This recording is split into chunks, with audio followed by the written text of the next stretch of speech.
I found him, and the moment he saw my face, he told me to run.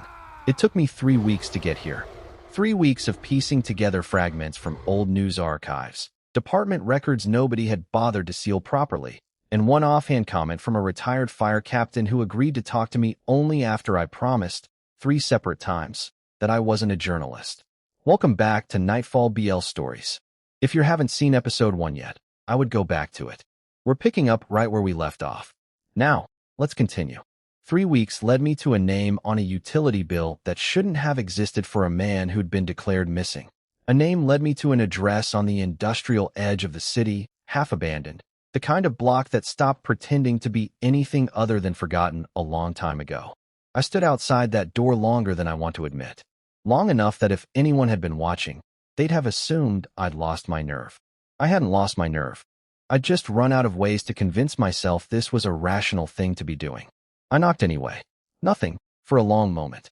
Then the sound of a lock, several locks, more than a door like that should have needed, and it opened just wide enough for me to see one eye, one sliver of a face in the dark.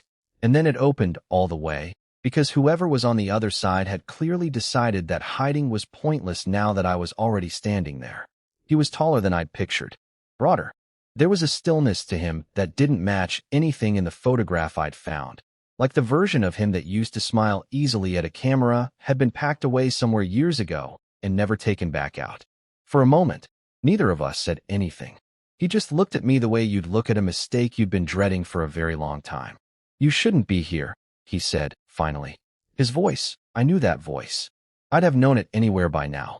"You need to leave. Right now, while you still can." "I'm not leaving," I said. "Not until you tell me what's going on." Something in his expression cracked, just slightly, not softening, exactly.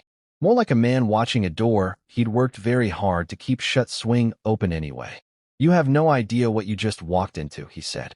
He was right. I didn't. I found out anyway. He didn't invite me in so much as step aside and let the silence do it for him. Like he'd already run through every argument for turning me away and lost each one before I'd even knocked. The apartment was sparse in a way that told its own story.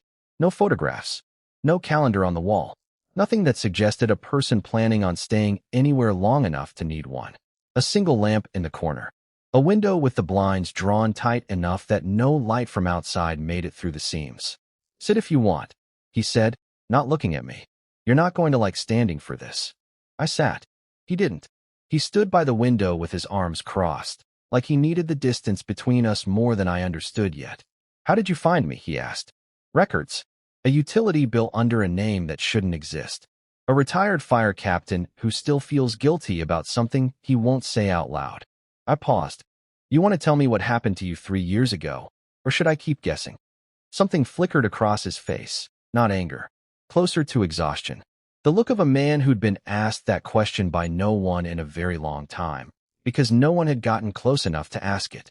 "You should leave," he said again, quieter this time. Less of an order. More like something he was trying to convince himself of. "Not because I want you to. Because it isn't safe. For you, being here. Being anywhere near me." "Why?" He was quiet long enough that I thought he wasn't going to answer at all. "Because I'm not entirely a person anymore," he said finally. "Not all the time. And the part of me that isn't, it doesn't recognize kindness. It doesn't recognize you. It only recognizes what's in front of it. I should have been afraid. I want to be honest about that. Since I've been honest with you about everything else, some small, sensible part of me was screaming that I was sitting in a stranger's apartment being told, plainly, that he was dangerous. But there was something else underneath the fear. Something that had been there since the first night I heard his voice come through my headset and ask me not to save him. "Then explain it to me," I said. "All of it. Because I already know part of the story doesn't add up. The fire, the disappearance, the calls. So either you tell me the rest, or I go find it myself. And we both know I'm going to find it either way." For the first time since he'd opened that door, something that might have almost been the ghost of a smile crossed his face. Tired, reluctant, but real. "You really don't know when to stop, do you?" "Not really, no." He sat down across from me then, finally, like my refusal to leave had cost him the last argument he had left. 3 years ago," he said, "there was a fire. I went in for someone who was already gone. I didn't come out the same. There was a family trapped on the 3rd floor," he said. "A structural fire, Bad wiring, the kind that spreads faster than it should. My crew called it a loss before I even got through the door. Too far gone, they said. Pull back. You didn't pull back. No. His jaw tightened, like the memory still cost him something to hold on to. I found the kid first. Got her out through a window before the floor gave way. Went back in for her mother. He stopped there long enough that I almost didn't ask. What happened? I don't fully know, he said. That's the truth. There was heat that didn't feel like heat anymore. It felt like something underneath my skin instead of around it. I remember the ceiling coming down. I remember a sound I still hear some nights that I can't describe to you and wouldn't want to. And then I remember waking up 2 days later in the middle of a forest 40 miles outside the city, with no memory of how I got there, covered in someone else's blood that wasn't a wound I recognized giving me. I didn't say anything. I didn't know what there was to say. I didn't understand what I'd become until the next full moon, he said. And by the time I did, I already knew I couldn't go back. Not to the department, not to my family, not to anyone who used to know me as the man in that photograph you found. What I am now isn't safe around people I love. It isn't always safe around anyone. If you've ever had someone hand you the truth about themselves and felt the ground tilt a little underneath you, that's exactly where I was sitting. Because I could have gotten up right then. I could have thanked him for his honesty and walked straight back out that door and let this become a story I told no one, ever, for the rest of my life. I didn't move. So if you're still with me, if some part of you needs to know why I stayed, why I keep choosing to stay even now, that's exactly what the rest of this series is going to show you. Subscribe to Nightfall BL Stories and turn your notifications on, because this story only gets harder to walk away from here. Why the calls? I asked instead. Every full moon. Why call at all, if you're trying to disappear? Something in his expression shifted, the first real crack in all that careful control. Because for one night a month, I lose the part of myself that gets to choose anything, he said. And before I lose it completely, I call. I warn whoever answers to stay away. It's the only thing I still have control over before I don't have control over anything at all. He looked at me then. Really looked, the way he had at the door, like he was still trying to work out what to do with the fact that I hadn't run. You're the first person who ever stayed on the line long enough to ask me why, he said quietly. You're the first person who wasn't afraid of what I become. You should be. I need you to understand that. But you're not. And I don't know what to do with that yet. Neither did I. I stayed longer than I meant to. Long enough that the sliver of light through the blinds had shifted from afternoon gold to the flat gray of early evening before either of us noticed. You should go, Magnus said eventually, though it came out softer than the first time he'd said it. Less like an order. More like a man reminding himself of a rule he was already breaking. Can I come back? He looked at me for a long moment, like the question had cost him something just to hear. I don't think I can stop you, he said. I'm not sure I want it anymore. That was as close to yes as I was going to get, and it was enough. He walked me to the door. Neither of us said anything else.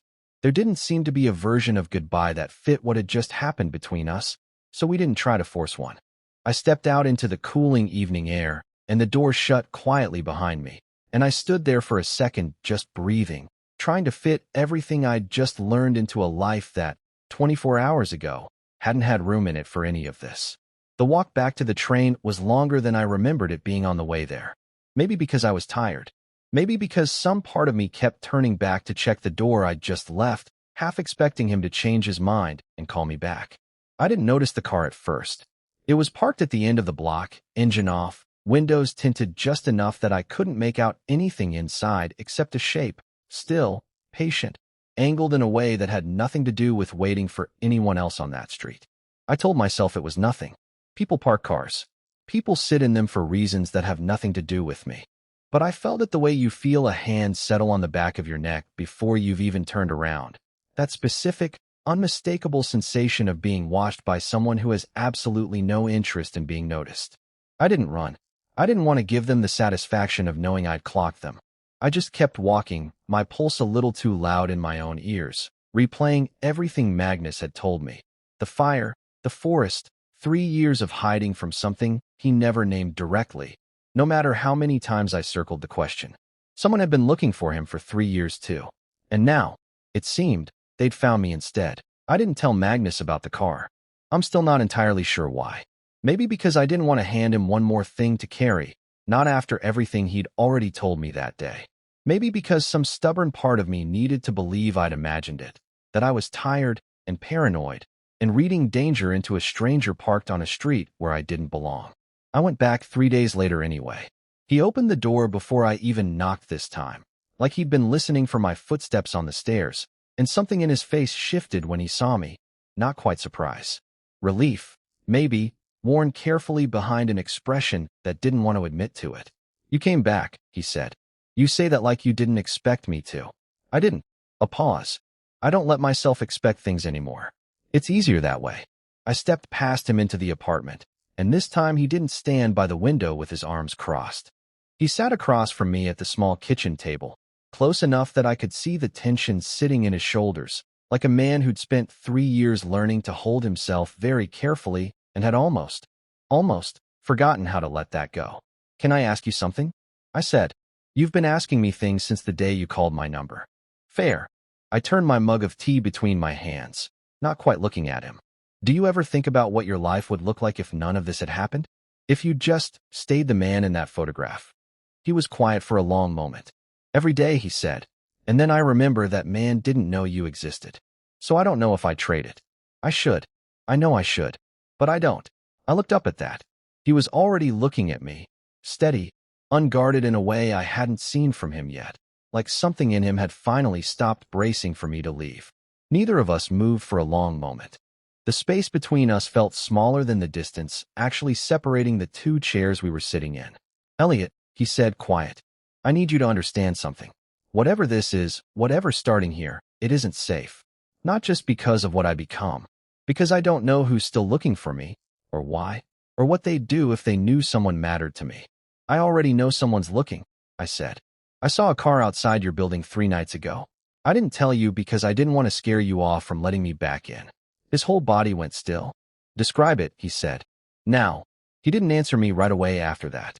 He just sat there with his jaw set, running through something behind his eyes I couldn't follow, and when he finally spoke, his voice had gone flat in a way I hadn't heard from him yet. "The moon is in 2 days," he said. "I need you to stay away until it passes. Magnus dash. I mean it, Elliot. If they're watching, and I lose control anywhere near you, I could hurt you without ever knowing I did it. That's not a risk I'm willing to take. Not with you." I told him I understood. I want to be honest. In that moment, I meant it. I broke that promise 2 days later anyway. I don't have a good explanation for why. I told myself I was just checking that he was safe, that the car hadn't come back, that I wasn't leaving him alone with whatever was closing in on both of us. All of that was true. None of it was the whole truth. The whole truth was that some part of me had already decided, somewhere between that kitchen table and tonight, that I wasn't the kind of person who could sit at home while someone I cared about faced the worst night of his month alone. The walk to his building felt longer in the dark. Colder, too, though I don't think that had much to do with the weather. I heard it before I saw it, a low, ragged sound coming from the alley beside his building, half breath, half something else entirely, the kind of sound that reorganizes every instinct in your body around a single word: run. I didn't run. I turned the corner instead, and there he was. Not Magnus. Not entirely. Something enormous and dark, crouched low against the brick wall, breathing hard, for slick with sweat, every line of him coiled tight with a kind of pain I didn't have a name for. Gold eyes lifted and found me in the dark, and for one endless second there was nothing human left in them at all. Every rational part of me screamed to leave. I stood frozen instead, close enough now that I could feel the heat radiating off him, close enough to see my own reflection shaking in eyes that didn't recognize me as anything but a stranger standing too close to something dangerous. "Magnus," I said. My voice came out steadier than I felt. "It's me. It's Elliot." He went still. "I know you can hear me in there," I said, softer now, taking one slow step closer despite every instinct telling me not to. "Stay with my voice. Just stay with it. I'm not going anywhere." The growl in his chest didn't stop, but something in it changed, the fury bleeding, slowly, into something closer to recognition. His head tilted, the same way it had that first impossible time in my imagination when I'd pictured this exact moment and told myself it would never actually happen. He didn't attack. He came closer instead, slow, uncertain, like a man relearning how to walk. until his massive head was close enough that I could have reached out and touched him, and some broken, impossible part of him leaned, just slightly, into the sound of my voice like it was the only steady thing left in the whole world. I don't know how long we stayed like that. Long enough that my legs went numb from standing so still. Long enough that somewhere in the middle of it, the fear in my chest had quietly turned into something else. Something I wasn't ready to name yet, and wouldn't be, for a while still. But I knew, standing in that alley with a monster who'd just chosen not to hurt me, that whatever this was between us, it had already stopped being simple. If you're as curious as I was that night, if you want to know what it means that my voice can reach him even like this, and what's still coming for both of us, stay close. Subscribe to Nightfall BL Stories and turn on your notifications, because episode 3 is coming soon, and I promise you, you don't want to miss it.